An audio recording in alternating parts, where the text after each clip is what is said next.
Senhores passageiros, eu vos saúdo a todos com a paz do Senhor Jesus Cristo. Meus amados, a Bíblia logo nos diz: quem é de Deus com alegria escuta a sua palavra. João 8 e o verso 47 está dizendo lá: quem é de Deus com alegria escuta a sua palavra. E Jesus ele disse: ide por todo o mundo e anuncie o evangelho a toda criatura. Marcos 16 e o verso 15. Aqui está cheio.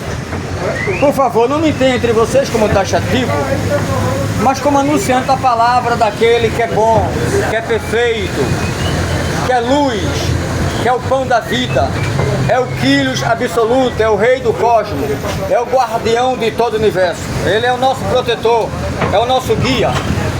A Bíblia diz que Jesus ele é o leão da tribo de Judá, a rosa de Saron, o lírio dos vales, a semente da mulher, o puro entre os milhares, o doce cantor de Israel, a pérola de grande preço, maravilhoso, conselheiro, Deus forte, Pai da eternidade, príncipe da paz.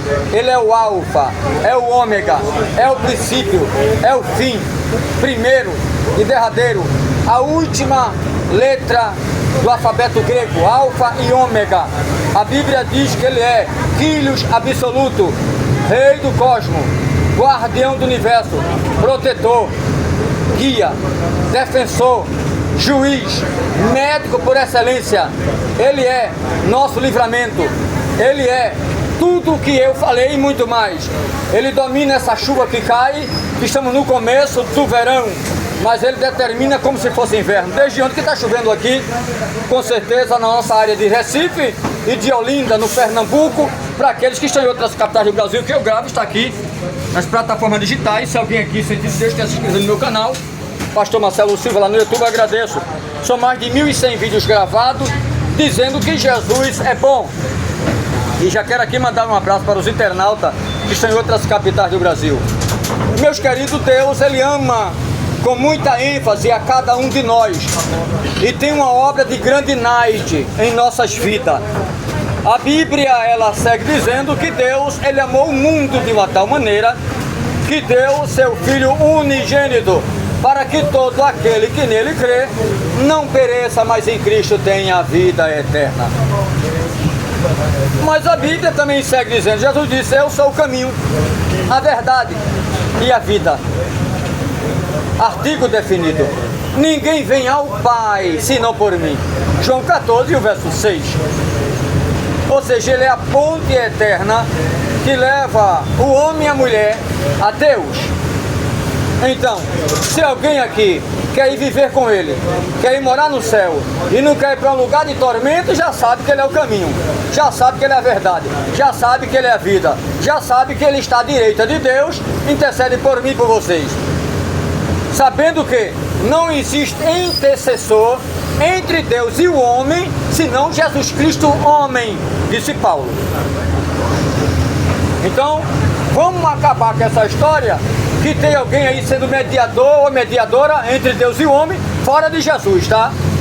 Vamos tirar o cavalinho da chuva, porque não existe. A Bíblia, ela não aponta para isso. A Bíblia diz que tudo é mentira se não estiver dentro dela.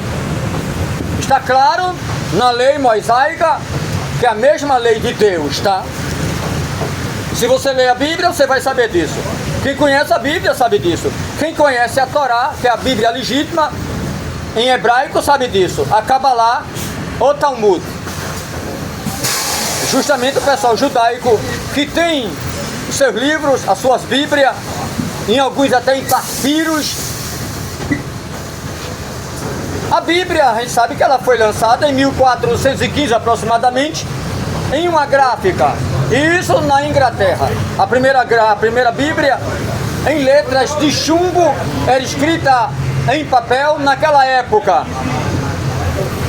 Antes disso foi a lei de Deus, através do dedo dele escrito nas pedras.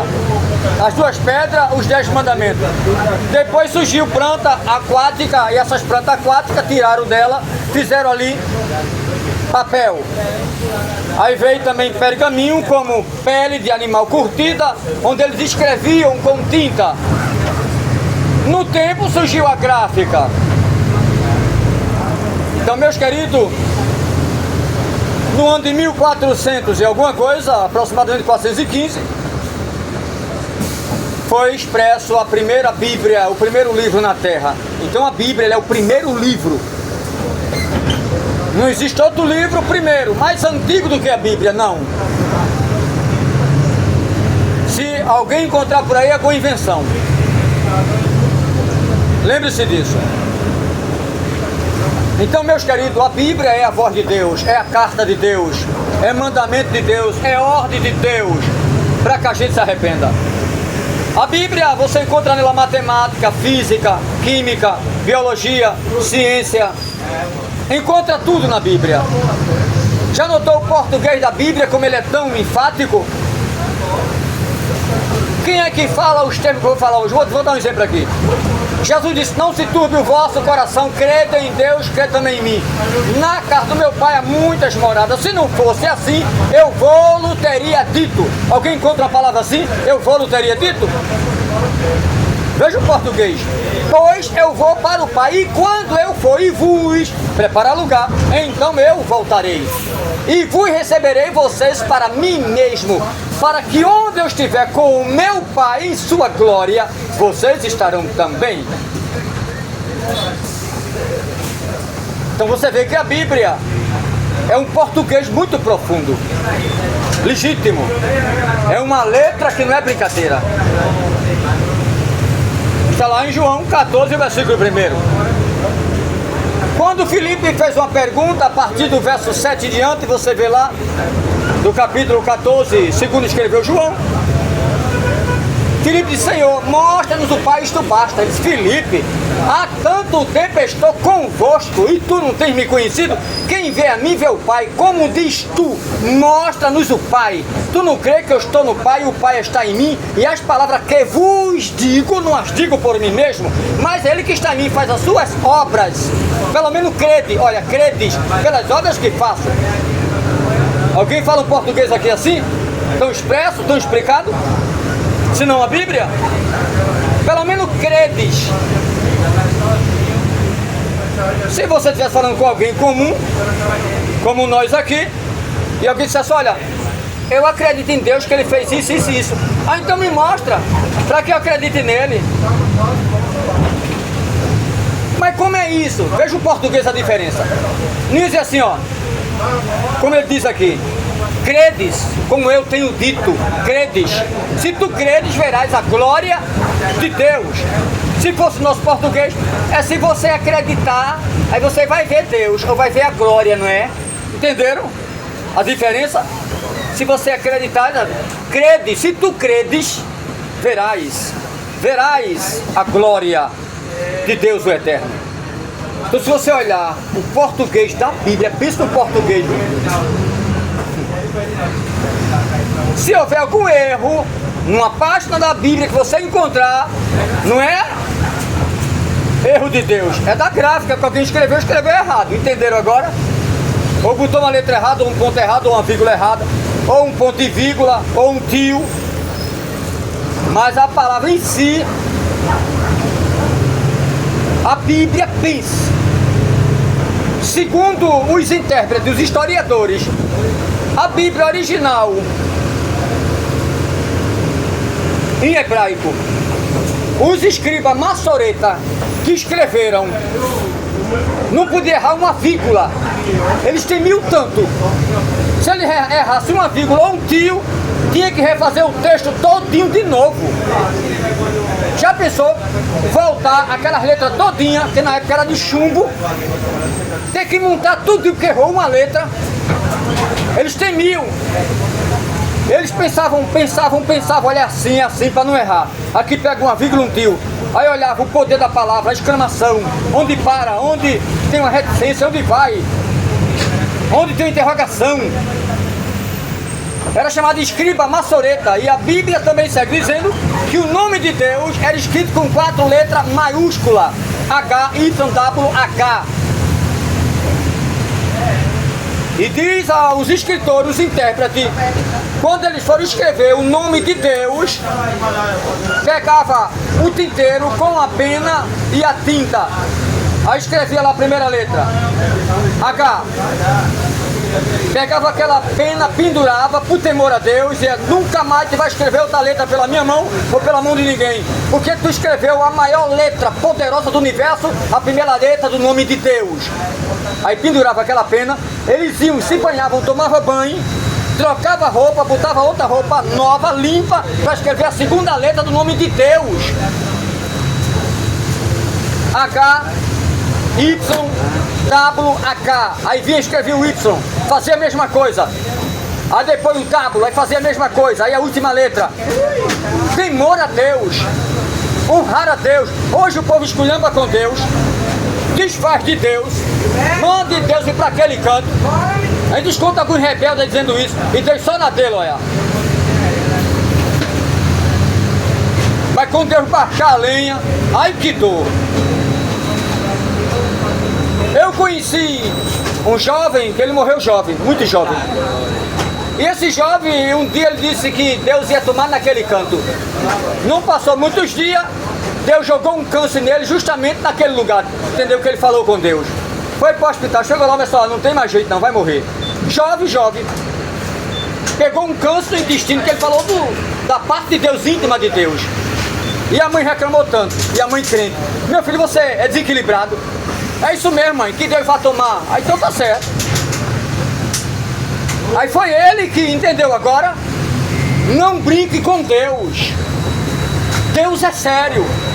Deus não é moleque. Deus não é bandido. Deus não é diabo. Deus é santo. Deus é santo. Deus é santo. Santo.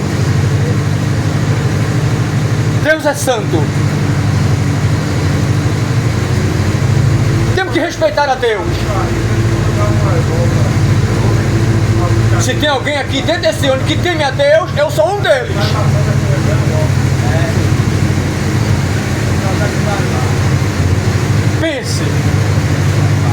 Pense num ser para eu admirar. É Deus. E eu nunca o vi, mas eu sinto Ele. Mas eu sei que um dia eu o verei. Mas quando se fala de Deus, a minha alma geme, meu espírito se dobra, porque eu honro o nome de Deus e o admiro. Ninguém jamais fará o que Deus tem feito. Deus criou a hormônio, o oxigênio, o hidrogênio, a fonte das águas, o ouro, a prata, o bronze, o estanho, a ametista, a esmeralda. Deus fez o querubins, anjo e arcanjo. Deus criou as dimensões, sol, lua, terra, a água do mar, salgada, as florestas, árvore estéril e frutífera. Deus criou os animais domésticos pintados, os insetos, reino mineral, vegetal, animal. Por que eu não vou admirar Deus? As flores, as orquídeas. E eu não admiro a Deus?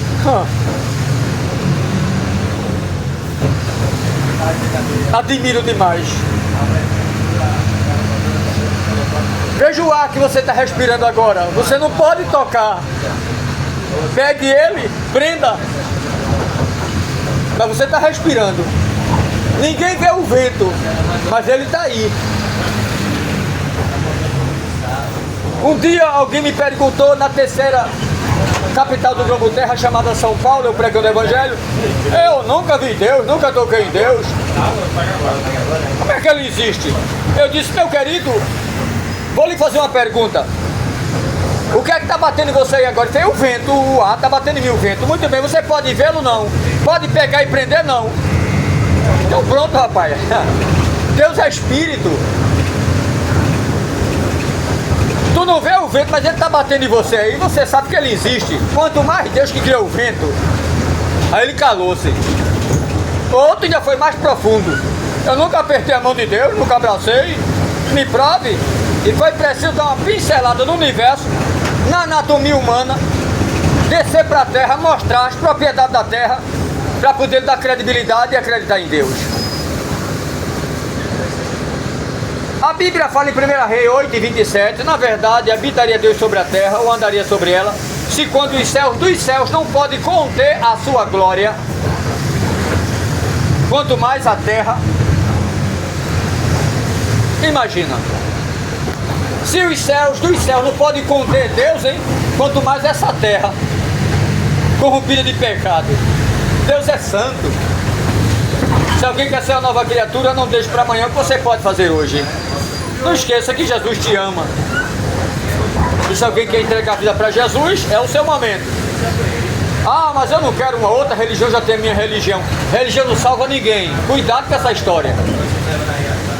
Quem salva o homem e a mulher da corrupção e das coisas mundanas que leva à perdição é Jesus. Ele que salva e liberta. Mais ninguém. São três coisas que é indiscutível, que só dá em confusão: religião, política e o tal do futebol. Só dá em confusão e briga. Mas eu não prego política, nem futebol, nem esse troço chamado de religião. Eu falo de Jesus, o autor e consumador da nossa fé. Hebreus 12, o verso 2. Quem salva é Ele.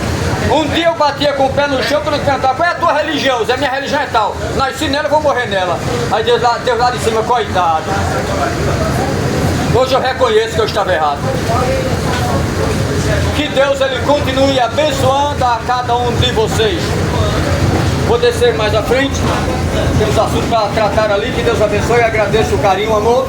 Se alguém sentir de Deus, quiser se inscrever no meu canal, agradeço lá no YouTube, Pastor Marcelo Silva, para a glória de Deus.